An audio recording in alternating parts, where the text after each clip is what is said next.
Boxing Ego here. If you like this video, make sure you hit the like button and also subscribe to the channel and hit the bell icon on the top of your screen to get notified when the latest new content drops. 1.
What up, fight world? It's your boy Ego, and I'm back with some more boxing. Make sure you guys smash the like button. Also subscribe to the channel for the latest and greatest in boxing.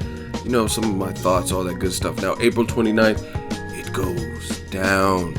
I'm looking forward to this. This is the best heavyweight fight on the books this year so far, but there are some interesting shifts.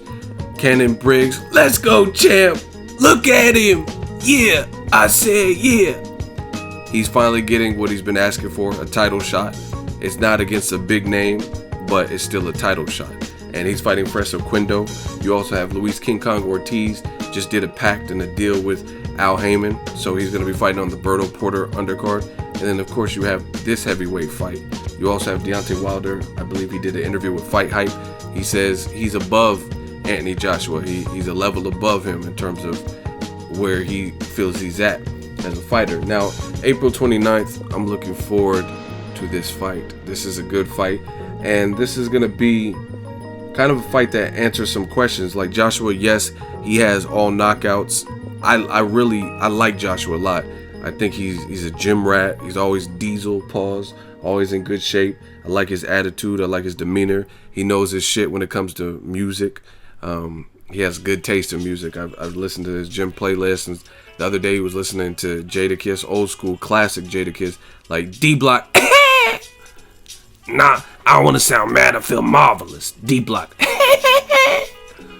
So I like Joshua, but this is a big step up. This is kind of like a Gervonta Tank Davis versus Jose Pedraza, except Joshua's Pedraza is more decorated.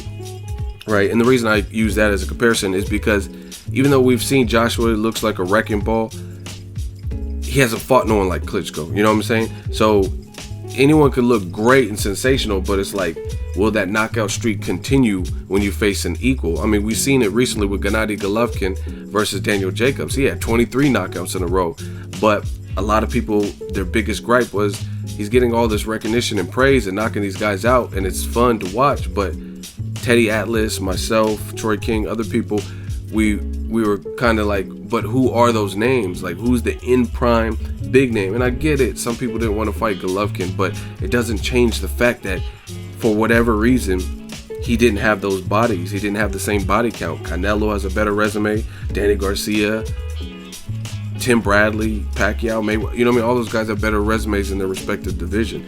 And as soon as he stepped in with the biggest test of his career, as his own team puts it, he goes the distance, and that 23 knockout in a row streak is disrupted. So that's what I'm kind of really anxious to see in this Joshua Klitschko fight. I just did a Klitschko Ego Weight Watchers video, and they have similar builds. Klitschko, even at age 41, the dude is buff. He's in shape, and it looks like he keeps putting hashtag obsessed for his handle, his hashtag. So he's obsessed with winning. He didn't look good versus Tyson Fury, but Tyson Fury fights like Tyson Fury. Joshua probably takes more risks. He's not quite as tall as Tyson Fury. So it's a real good fight.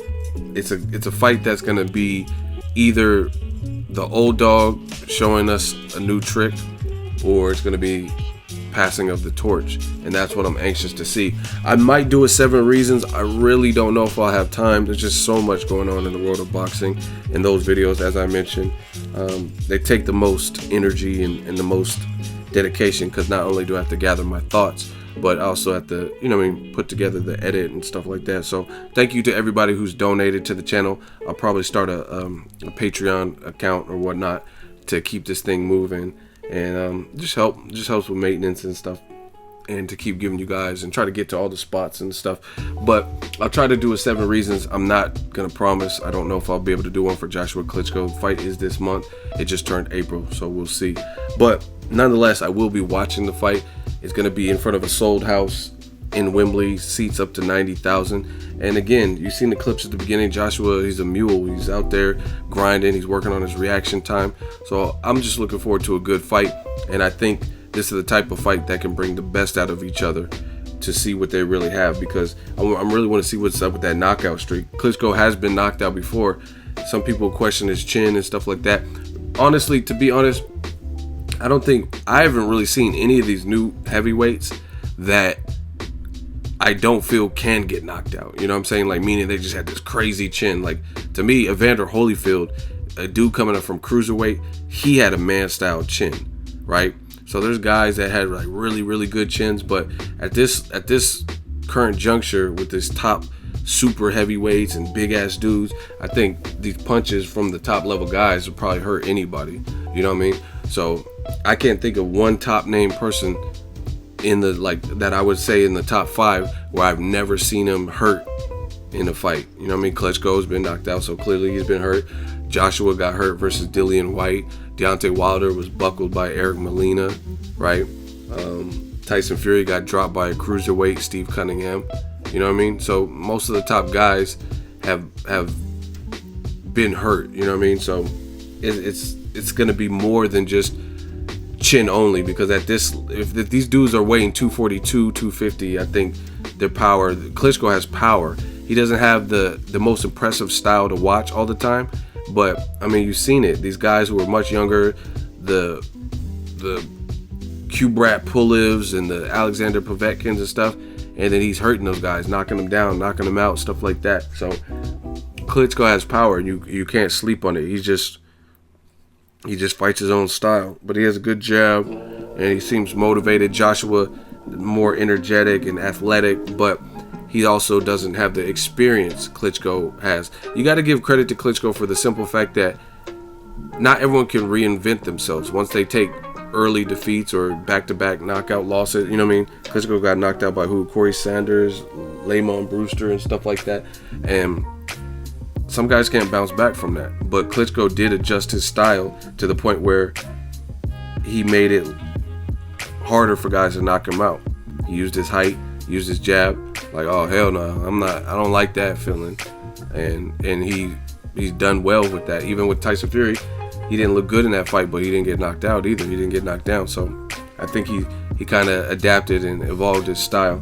So April 29th it goes down. Let me know who's winning this fight. Again, I'll try to get to 7 reasons, not sure, but it should be a good one. And I like what I'm seeing from both fighters. They look like they're working out hard. That's all I can ask. Drop it in the comment section. Make sure you share the video, like the video as always. Hate, comment, and subscribe. Till next video is Ego signing off. So if you enjoyed this video and want more content like this on the channel, you can show your appreciation by going to the PayPal donate button or the YouTube support button. And you can donate any amount that you feel is equivalent to the value of this video. Much more to come. Thank you guys for your support. Boxing Ego, the future of boxing.